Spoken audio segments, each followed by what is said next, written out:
Anti-Afro Svengalis. The reason why I'm putting these two pictures up is because it's deja vu.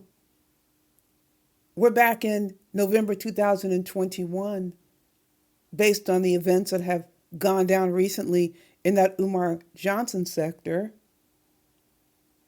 It really struck up the nightmares that, let me see your handcuffs, tried to make us live. The behavior is identical. I'm going to let you hear this from November 2021. Stay tuned and I will return. Fuck you, Code Fam. Fuck you, Binary Code. Fuck you, Wesley. Fuck you, Stargate. And I defended you too. AS put a goddamn phallic symbol next to your fucking face on her fucking thumbnail. And Photon, you ain't shit. I'm out here getting all type of hits and videos and shit after me because she is over here cyberbullying you. And Binary Code, Max, several other people, and my damn self. Then you want to get back on the fucking internet after your absences and want to troll and have discussions against the same motherfuckers that's being victimized? That don't make no damn sense. All of us should have been ganging up together and taking this woman down. She's a goddamn stalker. But I guess, since we don't see her face and she just posts videos like Code Fam, I guess y'all in the same fucking group. It don't make no damn sense. Everybody know AS do not like Nikki Proctor-Walden because of me and because of Binary. The reason why she took her ass over there to the black church sector was to get fucking new allies, which she done made a video about today and put them two motherfuckers on the thumbnail. Not a happy camper, but I'm quite sure the subjects recalled when Let Me See Your Handcuffs thought she had it in the bag, because I essentially wasn't paying any attention to all the garbage she was perpetrating, and she kept escalating, got more angry when I started to address her bullshit. She always claimed she didn't need anyone, but she couldn't stop talking about me and Rev G, AFW, friends and supporters. A very bizarre imagination. You wouldn't think by listening, just by hearing her speak, that she did anything. That never bothered me because I always had the evidence. She tried the same shit that Carrie Ann tried, scrubbing a channel of the incriminating videos and then saying, look at her channel and all these videos she has of me. Didn't work. She couldn't handle the pressure. She ran her mouth, but was unable to even tolerate 1/3 of what was being brought back to her. She was begging and screaming for mercy. You hear it here, but it got worse and worse and worse. What ended up happening to Let Me See Your Handcuffs? Yeah, you heard her cursing Binary and Stargate, but she was acting just like Binary, unrestrained, unbridled, thought she had no one she had to answer to. Carrie Ann is different. Carrie Ann's mouth gets 5 miles ahead of her brain, and then she's in panic mode. It's a whole different category. I'm talking about now this push to weigh in on where people go and who they talk to on and off YouTube. There was a live stream that was run a couple days ago. One subject I don't even have any dealings with. I could not even keep count of the number of times my name was mentioned. And you have the same behavior here with Let Me See Your Handcuffs, who did all that shit, trying to hijack AFW, slandering people, running these live streams where people are being sexually harassed, where she was at the helm. She thought it was funny until I started defending myself. They never think it's funny when you start defending yourselves, but they have a jolly good time doing what they think they can do, whatever it may be. And because you don't initially respond to them, they think it's open season. Never can they handle any of the comeback, any of the pushback. That is their issue. Absolutely, totally their issue. But they're going to try to make you feel guilty about it. It makes no sense that somebody is going to post a video saying, get off my DICK, when they're the ones bringing up our names, thinking they can dictate who Pillz talks to on YouTube behind the scenes. Who the hell can dictate who someone speaks to? And it's bizarre because these are the subjects that say they're solo. They're solo dolo. They don't need anybody.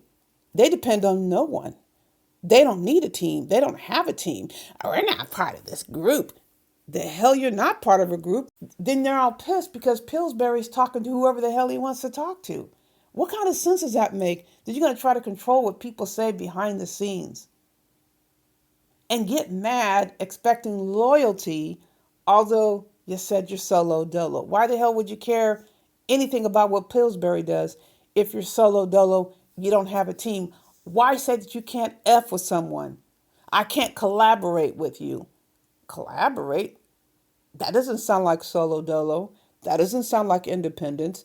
That sounds like being pissed off because you found out somebody was talking to someone that you don't want them talking to. I mean, there have been stories. I could actually tell you circumstances under which a dude calls another dude and orders this dude to not talk to certain people. Yeah, that goes on behind the scenes. Literally seething with anger because they're aware that one dude is talking to somebody else, whether it's a woman or a man. They think they have a right to control literally who you speak to. Not only that, they want to call you irrelevant.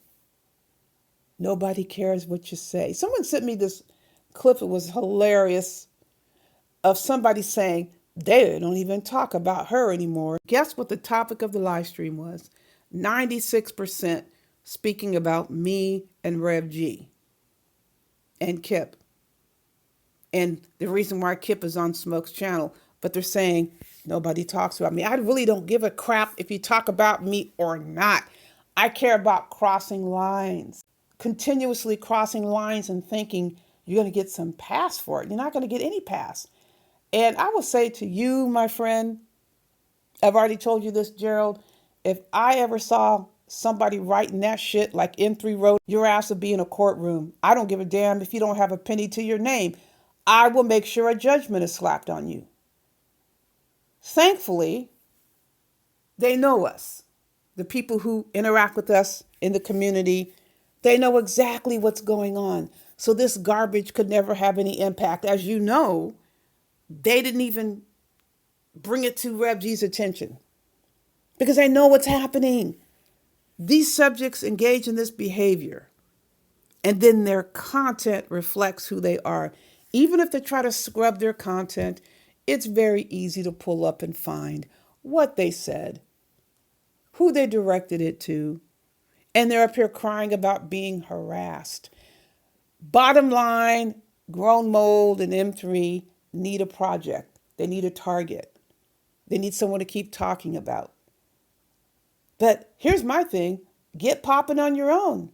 What's the reason you have to sit there and continuously bring up Rev G's name? Because no one's going to give a shit about what you say otherwise. Nobody cares what you have to say. They've been proven to be liars. And all they can do is run their mouth, make up more lies. But listen, lies backfire. We get to be selective about when we're going to say something and where versus anyone expecting us to queue up on demand. I had these demands recently sheltered my way by way of clips. Produce the proof or produce the documentation. I don't got to prove shit. If and when I want to show emails or text messages or live streams, I'm going to do it on my terms. If I don't mean anything to these subjects, ask yourselves the reason they must continuously speak about me? If Rev G doesn't mean anything to them, what is the reason they continue to bring up his name? If Kip is irrelevant and going off the rocker, going to these places, law enforcement entities, courtrooms, if he's so irrelevant, why are you talking about it? If what Smoke has to say is so much in the past, why are you tuning in? Why are you copying the live stream? Why are you grabbing links and demanding answers? Because they know good and damn well they effed up. They know who's on the wrong side of the law. You see how Dempsey disappeared? How long was Dempsey running around talking about I was doing this and I was doing that and I'm in trouble and report AAS to the board? But then he comes on complaining because people have filed complaints against him. Multiple times, file a complaint. Tell them to file a complaint. Who has gotten in trouble? Who was raided? Who has disciplinary action on their record? Who has lost contracts? Dempsey, D. Durrell, Dempsey Spears. He has lost contracts. But what did he say for all those years? I was losing contracts. I was having money problems. I was doing this. I was doing that. I'm going to deal with Dempsey, D. Durrell in another video. But notice how quiet he is. After having blamed me, after having blamed Gerald Palmer, after having blamed AFW friends and supporters and innocent bystanders, what is he talking about now? He came on here with all this bravado that he was going to do this and do that. And now what? He's not even addressing the issue. That's not going to stop me from talking about it. I don't give a shit whether somebody speaks on something or not. I'm going to speak on it when I want to speak on it. And I'm going to be posting a video about this fraudulent freak who stole from the feds. His number is up. Same thing with these other fools, desperately trying to get our attention to interact with a non-beef or a bunko beef. Non-existent beef. Go ahead, call me names. Oh, I want to say this. Carrie Ann was trying to issue demands, this is hilarious, about who should be speaking up when.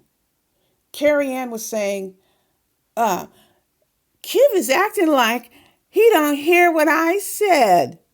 Who the hell says anybody has to respond to Carrie Ann and her bullshit? And then she made the comment, something to the effect, they're not even talking about like the B sector reject. Okay, I'll talk about the B sector reject. He lied. He's been on probation before. And he sat up here in these YouTube streets and lied and said he was never on probation. Okay, so I'm talking about him. What? If you want the B sector reject to be on the Summer Jam screen and to be the big shit, Carrie Ann should get it popping. If she's so concerned and so worried not being mentioned, if she so wants Kip to respond to her, make it happen. Make it front and center. Make it the hot topic. We'll wait and see. But you're not going to force us to talk about shit. We're going to talk about what we want to talk about. Like I just gave the example of the B sector reject lying when he said he's never been on probation before. Okay. All these characterizations characterize me any way you want. Because guess you can find and present proof of what I say. I can do that. Whatever claims that are made, whatever statements are made, you don't have any backup or any verification to solidify the bullshit. We have the proof, and we release the proof when we want to release the proof. No one's going to force us to do any damn thing. We're going to do it all on our terms. When I say our terms and I say we, I'm talking about the law-abiding element of society, not the subjects who are trying their hardest to figure out how to get over, perpetrating crime, ripping off the feds, threatening to delete people, harassing people with special needs, unprovoked, starting bunko beefs, then claiming that we're scared because we don't jump in and act the fool and run behind that crap. It's crap. And we're not participating in bunko beefs. But I just might come up and give you some details about the beef sector reject and all those arrests, like the specific details, which is, you hadn't brought that to light. So, hey, Carrie Ann, you want me to talk about the beef sector reject? We can do that. You get it popping. You think you got it going on like that? Make it front and center. You can't make it front and center unless we speak on it, because nobody gives a shit about what Carrie Ann has to say. Running around here trying to lie as if she don't spend morning, noon, and night thinking and talking about me. Photon has verified that. Pillsbury has verified that. Let me see, your handcuffs has verified that. Keep going on and on and on and on. Breaking the culture of silence verified that when she was talking to those fools behind the scenes, because she knows we're coming for that ass. All the bullshit that she did, there will be a reckoning. Rest assured. But get it popping if you want it popping. You're supposed to be the big shit. Make the subject front and center without us mentioning it. I just gave you a little bit of help right now. Carry it on. And I'm going to ignore your ass until I want to speak on it. And it's going to fall flat, just like those stupid ass text messages. Who the hell cares about text messages? Not those text messages. What they care about is being pissed because they think they can tell Pillsbury who he should be talking to behind the scenes and on YouTube. So what? The police were called. I called the police. At least I told the truth. They're calling the cops lying. They're calling the police and subjecting themselves to criminal charges for knowingly making false reports like M3 did. Ass would have been up in a courtroom, in a courthouse, writing that shit that she wrote. But like I said, by and large, I'm going to ignore these idiots. The beef sector reject can go off the handle. Guess what? I'm not going to say anything until I decide to say something. He was never on probation. Right.